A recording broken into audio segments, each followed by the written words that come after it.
साधुओं के पावन प्रसंग भाग 44। स्वामी भास्करानंद सन 1900 से 1978। बुद्ध महाराज को 1961 ईस्वी में अद्वैत आश्रम में प्रथम बार देखा था। उसी वर्ष वे न्यासी नियुक्त हुए थे तथा गंभीर महाराज स्वामी गंभीरानंद जी का दर्शन करने के लिए आए थे। तदुपरांत मठ में उनको कई बार देखा हूँ। वे सदानंदमय सात्विक सन्यासी थे। उनके शरीर का रंग बहुत सफ़ेद था तथा हंसते समय उनके सफ़ेद दांत बहुत अच्छे लगते थे। उनका हृदय भी बाहर के जैसा ही सफ़ेद था। वे इतने सरल थे कि कुछ भी गोपनीय नहीं रख पाते थे। कोई साधु यदि किसी अन्य साधु के विरुद्ध शिकायत करता तो वे उस साधु को बुलाकर कहते थे, सुनो, उस साधु ने तुम्हारे विरुद्ध यह शिकायत की है। इससे एक असहज वातावरण उत्पन्न हो जाता था। इसके परिणाम स्वरूप कोई साधु उनके पास शिकायत नहीं करते थे। अद्वैत आश्रम की लाइब्रेरी में पुराना उद्बोधन 51 वर्ष 1 और 2 संख्या में सोनाने नेताजी नामक स्वामी भास्करानंद जी द्वारा लिखित एक लेख पढ़ा। महाराज उस समय सिंगापुर आश्रम के अध्यक्ष थे। नेताजी सुभाष चंद्र बोस समय मिलने पर ध्यान करने के लिए वहां आते थे। वे उस समय आज़ाद हिंद फौज को लेकर बहुत व्यस्त थे। परवर्ती काल संभवतः 1962-63 ईस्वी में कोलकाता में एक जापानी कार्यालय में कार्यरत एक व्यक्ति के साथ मेरा परिचय हुआ। वे अद्वैत आश्रम में पुस्तक खरीदने आए हुए थे। उन्होंने कहा कि वे आज़ाद हिंद फौज में नेताजी के अंगरक्षक थे। एक दिन नेताजी ने उनको सिंगापुर रामकृष्ण मिशन से एक जप माला लाने के लिए कहा। उन्होंने 54 संख्या वाला रुद्राक्ष का एक माला लाकर नेताजी को दिया। नेताजी ने कहा, मैं 108 संख्या वाला रुद्राक्ष का माला चाहता हूँ। उन्होंने कहा, 108 वाला माला वहाँ पर नहीं है, आप 2 बार इसको घुमाएंगे तो 108 हो जाएगा। उस व्यक्ति का नाम मुझे स्मरण नहीं है। स्वामी भास्करानंद जी 1939 से 1945 ईस्वी तक सिंगापुर आश्रम के महंत थे। सोनाने नेताजी लेख में बुद्ध महाराज ने नेताजी के संबंध में कई छोटी छोटी घटनाएं लिखी हैं। 15 फरवरी 1942 ईस्वी को जापानियों ने सिंगापुर पर अधिकार कर लिया तथा उसका नाम दिया शोनान। जापानी भाषा में इसका अर्थ दक्षिण सागर का प्रकाश होता है। महाराज ने एक दिन होटल में रासबिहारी बसु के साथ भेंट की। उन्होंने बुद्ध महाराज से कहा, अभी धर्म टर्म रख दीजिए, सब कार्य में लग जाइए। भारत के स्वाधीन होने पर उस समय इस विषय में सोचा जाएगा। महाराज ने उत्तर दिया, हाँ, हम लोग तो सेवा कार्य हेतु सदा प्रस्तुत रहते हैं। हम लोगों से जो संभव होगा यथा सामर्थ्य हम लोग करेंगे ही। इस ओर नेताजी भवानीपुर घर से गाड़ी में भागकर रेलगाड़ी से अफगानिस्तान चले गए। वहाँ से इटली होकर जर्मनी गए। जर्मन लोग उनको सार मेरिन द्वारा भूमध्य सागर ले गए तथा वहाँ से जापानी लोग अपने सार मेरिन से शोनान में ले गए। वहाँ से नेताजी हवाई जहाज से टोक्यो गए। बुद्ध महाराज ने लिखा है, कई महीनों के बाद सुना कि सुभाष बाबू टोक्यो में आए हुए हैं तथा वहाँ से जल्दी ही रेडियो में भाषण देंगे। उन्होंने रेडियो पर 3 दिन तक 3 भाषण दिया था। उसका सारांश यह था, भारत के स्वाधीनता संग्राम के लिए एक अनमोल संयोग जुटा है। इस संयोग को हाथ से जाने देने पर अनेक वर्षों तक इस प्रकार का संयोग मिलने की संभावना नहीं है। एक अकल्पनीय उपाय से मेरा इस देश में आना संभव हुआ है। ब्रिटिश राज जिस प्रकार मुझे भारत के बाहर आने से नहीं रोक पाया, उसी प्रकार भारत में प्रवेश करने से मुझे नहीं रोक पाएगा। आप लोग जानते हैं कि मैं एक क्रांतिकारी हूँ। आप लोग यह भी जानते हैं कि अमेरिका की सहायता लेकर ही डीप भेलोरा ने आयरलैंड के स्वाधीनता संग्राम को चलाया था। हम लोगों को भी उसी प्रकार एक स्वाधीन राज्य का सहयोग मिला है। आधुनिक संसार में जापान एक पराक्रमशाली जाति है। हम लोग भी उसी सहायता लेकर भारत के स्वाधीनता संग्राम को चलाएंगे। मैं विश्वास करता हूँ कि इसमें आप सभी मेरी सहायता करेंगे। मैं शीघ्र ही शोनाने जाऊंगा। 7 दिन के भीतर ही वे विमान से शोनाने आए। शहर के सर्वश्रेष्ठ कैथे नामक सिनेमा हॉल में उनके स्वागत का आयोजन किया गया। उनके साथ कई जर्मन प्रवासी भारतीय थे। निर्दिष्ट समय पर रासबिहारी बाबू सुभाष बाबू को लेकर व्याख्यान मंच पर आए। विपुल जनता के समक्ष रासबिहारी बाबू ने कहा, ये हैं आपके प्रिय नेता सुभाष बाबू। मैं इन्हें आपको समर्पित करता हूं। आज से ये आपके सुप्रीम कमांडर होंगे। मैं बहुत वृद्ध हो गया हूं, मुझे अवकाश लेने दीजिए। वे आपको हमारी मातृभूमि भारत के स्वाधीनता के लिए मार्गदर्शन करेंगे। मैं विश्वास करता हूं कि आप सब आंखें मूंदकर उनको नियुक्त नेता स्वीकार करेंगे।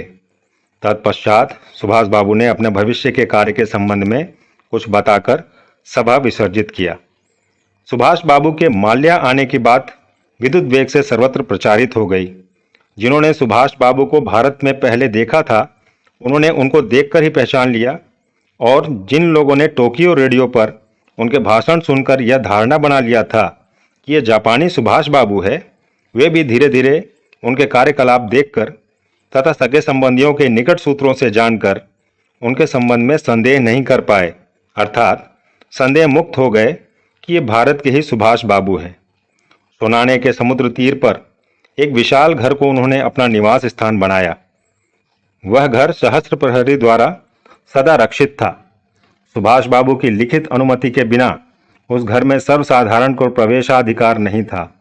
सुभाष बाबू की प्राण रक्षा हेतु जापानियों ने उनको सभी तरह से सुरक्षा का प्रबंध किया था। उनके आने जाने के लिए एक बड़ी गाड़ी थी तथा उनके साथ सशस्त्र गार्ड रहते थे। उनके लिए एक हवाई जहाज सदा तैयार रहता था। वे जब चाहते उन्हें तत्क्षण जापानी पायलट सहित हवाई जहाज तैयार मिलता। जिस दिन से रासबिहारी बाबू ने सुभाष बाबू के ऊपर कार्यभार सौंप दिया, उसी दिन से उन्होंने पूर्व निष्ठा से कार्य आरंभ किया। उनके सहकर्मियों से सुना हूं कि वे रात्रि में 3 घंटे से अधिक नहीं सोते थे। पूरा दिन कर्म व्यस्तता में ही चला जाता था। कार्यभार ग्रहण करने के कुछ दिन के बाद ही उन्होंने सर्वसाधारण को निमंत्रित करके एक विशाल सभा का आयोजन किया। सोनाने के म्यूनिसिपल ऑफिस के सामने विस्तृत मैदान में एक जन समुद्र के सामने उन्होंने उनके माल्या आगमन के उद्देश्य पर प्रायः 1.5 घंटा तक भाषण दिया। भाषण के प्रारंभ में ही मूसलाधार वर्षा आरंभ हो गई।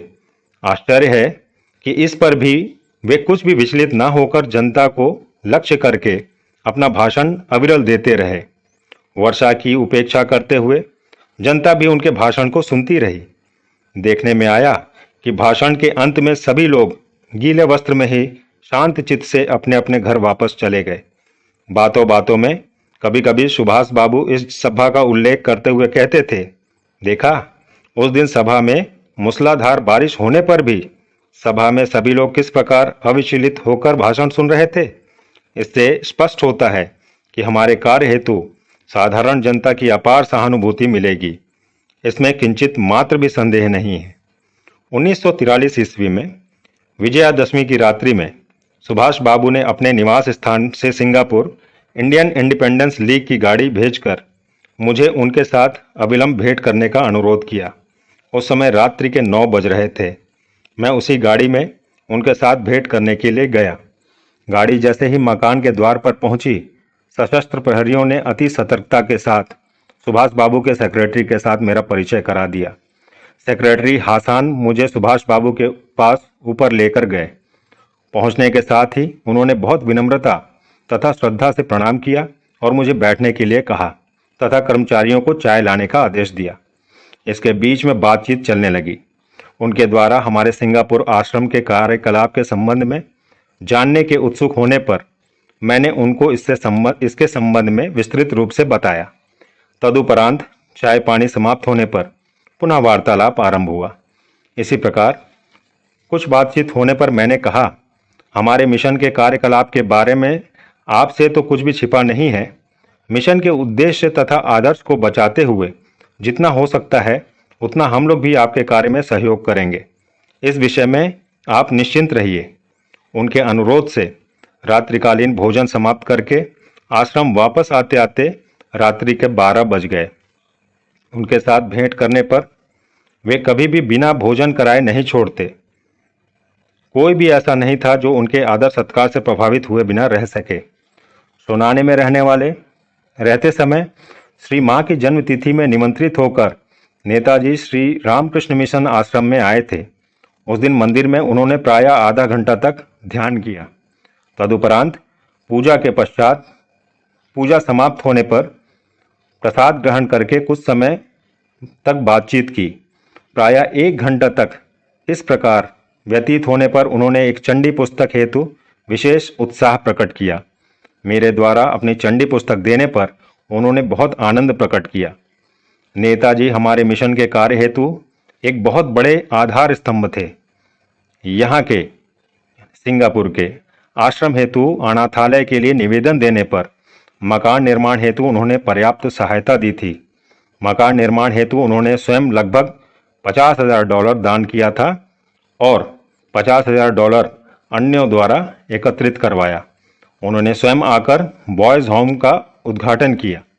उन्होंने अनाथालय के लिए छात्र छात्राओं के लिए अन्न वस्त्र का प्रबंध कर दिया था, क्योंकि युद्धकालीन black market and food control के समय 300 छात्र छात्राओं के लिए अन्न वस्त्र की व्यवस्था करना हमारे लिए एक कठिन समस्या थी।